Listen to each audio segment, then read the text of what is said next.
Big boss അഗ്നി പരീക്ഷ episode 6th and 7th ഒരു റിവ്യൂ വീഡിയോ ആയിട്ടാണ് നമ്മൾ ഇന്ന് വന്നിരിക്കുന്നതെന്ന് പറഞ്ഞു കഴിഞ്ഞാൽ എപ്പിസോഡ് 6 നമ്മൾ നോക്കുകയാണെങ്കിൽ ഈ അവതാരം പിടിച്ച ജഡ്ജസ് യാതൊരുവിധ കാര്യവും അതിൽ ചെയ്തിട്ടില്ല. എന്നും ചെയ്തുകൊണ്ടിരിക്കുന്ന കാര്യം, അതായത് അടിമകളെ നിയന്ത്രിക്കുക. ഒരു കൂട്ടം കണ്ടസ്റ്റൻസിനെ ഇവരെടുത്തുകൊണ്ടുവന്ന് വെച്ചിട്ടുണ്ട്.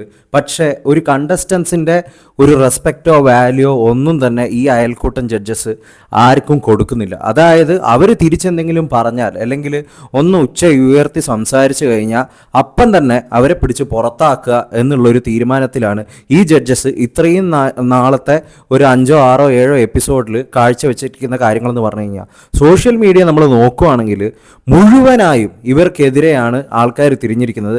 അതുമാത്രമല്ല, ഈ ഒരു അഗ്നിപരീക്ഷ എന്ന് പറയുന്ന ഒരു പരിപാടി അറുബോറൻ പരിപാടിയാണ്, ഞങ്ങൾക്കാരും ഇത് കാണാൻ താല്പര്യമില്ല എന്ന് ഒരേ സ്വരത്തിൽ എല്ലാ പ്രേക്ഷകരും പറയുകയാണ്.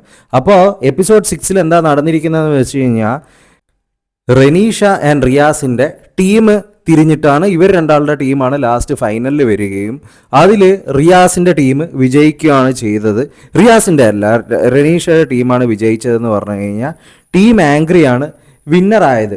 അപ്പോൾ അതിനുശേഷം എന്ന് പറഞ്ഞു കഴിഞ്ഞാൽ 4 പേര് ഔട്ടായി. പക്ഷേ ആരും തന്നെ പ്രതീക്ഷിക്കാത്ത പലരുമാണ് എപ്പിസോഡ് 7th, അതായത് ഏറ്റവും ലേറ്റസ്റ്റ് ഇന്നലെ രാത്രി ഇറങ്ങിയ എപ്പിസോഡിൽ ഔട്ടായതെന്ന് പറഞ്ഞു കഴിഞ്ഞാൽ അഭിരാം ഔട്ടായി.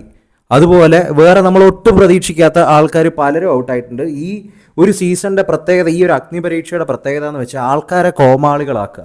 ഇതിൽ എത്രയോ കഴിവുള്ള ആൾക്കാർ ഔട്ടായി കഴിഞ്ഞു. പൂജ, അഭിരാം, അങ്ങനെ നമുക്ക് പേരെടുത്ത് പറയാൻ കഴിയില്ല. നമുക്ക് അവരെ കണ്ടു കഴിഞ്ഞാൽ മനസ്സിലാവും അത്രത്തോളം ആൾക്കാർ ഔട്ടായി കഴിഞ്ഞു. നമുക്ക് ആദ്യം തന്നെ ഇത് കാണുമ്പോൾ നമുക്കൊരു കാര്യം മനസ്സിലാവുന്നതെന്ന് വെച്ച് കഴിഞ്ഞാൽ ഇവർക്ക് ആദ്യം തന്നെ പ്രീ ഡിറ്റർമിൻഡായിട്ട് ആരെയൊക്കെ ഇതിൽ കയറ്റണം എന്നുള്ള ഒരു സംഭവം അവർക്ക് കിട്ടിയിട്ടുണ്ട്. അതിലുള്ള ഒരു 2-3 ആൾക്കാരുടെ പേര് ഞാൻ പറഞ്ഞുതരാം. അവരുടെ കൂടെ അവരുടെ അടുത്തുള്ള ഇടപാടുകൾ കണ്ടു കഴിഞ്ഞാൽ നമുക്ക് മനസ്സിലാക്കാം ഇവർക്ക് ഓൾറെഡി ഈ ജഡ്ജസിന് കിട്ടിയിട്ടുണ്ട്, ഇവരെയൊക്കെ കയറ്റാനുള്ള ഇൻഫർമേഷൻ കിട്ടിയിട്ടുണ്ട്. അത് ആരൊക്കെയാണെന്ന് വെച്ച് കഴിഞ്ഞാൽ നമ്മുടെ രാകേഷ്, ആ താടിയുള്ള രാകേഷ്, ഷിബിന മോഡൽ, കണ്ണൂരിൽ നിന്നുള്ള മോഡൽ ഷിബിന, അവർക്ക് റിയാസ് കൊടുക്കുന്ന സപ്പോർട്ടും രാകേഷിന് രഞ്ജിനി കൊടുക്കുന്ന സപ്പോർട്ടും, അതുപോലെ തന്നെ ഷാമോൻ, ഇവരെയൊക്കെ കാണുമ്പോൾ നമുക്ക് മനസ്സിലാവുന്നുണ്ട് ഇവരെയൊക്കെ ഓൾറെഡി കയറ്റാൻ വേണ്ടി തീരുമാനിച്ചു വെച്ചിരിക്കുകയാണ്. അപ്പം ബാക്കിയുള്ളവരൊക്കെ എങ്ങനെയെങ്കിലും ഒന്ന് ഔട്ടാക്കി മാറ്റണം. അതിനു വേണ്ടിയിട്ടുള്ള കാട്ടിക്കൂട്ടൽ മാത്രമാണ് ഇതൊക്കെ. അല്ലാതെ ആൾക്കാരുടെ കഴിവോ കാര്യങ്ങളോ ഒന്നും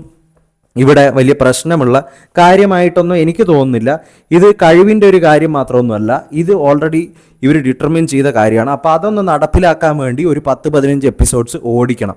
അതാണ് ഇവിടെ ഇപ്പം നടന്നുകൊണ്ടിരിക്കുന്ന മെയിൻ ആയിട്ടുള്ള സംഭവം എന്ന് പറഞ്ഞു കഴിഞ്ഞാൽ.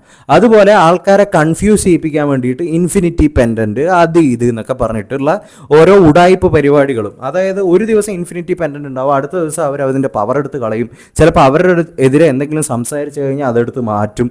അങ്ങനെയൊക്കെയുള്ള ഒരു പ്രത്യേകതരം ഇൻഫിനിറ്റി പെൻഡൻ്റ് ആണ്. അത് കിട്ടിയത് കൊണ്ട് അവർക്ക് തന്നെ ഒരു കാര്യവുമില്ല, നമുക്കും കാര്യമില്ല. ജസ്റ്റ് ആൾക്കാരുടെ കണ്ണിൽ പൊടിയിടണം, ആൾക്കാരെ ഒന്ന് കൺഫ്യൂസ് ചെയ്യിപ്പിക്കണം. ഇതൊക്കെയാണ് അഗ്നിപരീക്ഷയുടെ സംഭവങ്ങൾ എന്ന് പറഞ്ഞു കഴിഞ്ഞാൽ. ഇത് ഈ ഒരു ഷോ ഉണ്ടാക്കിയത് കൊണ്ട് ബിഗ് ബോസ് കാണാനുള്ള ഒരു മോട്ടിവേഷൻ തന്നെ സാധാരണ ആൾക്കാരുടെ ഇടയിൽ നിന്ന് നഷ്ടപ്പെടുന്നതായിട്ടാണ് എനിക്ക് പേഴ്സണലി തോന്നിയിരിക്കുന്നതെന്ന് വെച്ച് കഴിഞ്ഞാൽ ഈ ഒരു സംഭവം മലയാളത്തിൽ കൊണ്ടുവന്നത് കൊണ്ട് ഒരു ഗുണവും ഇല്ല എന്നെനിക്ക്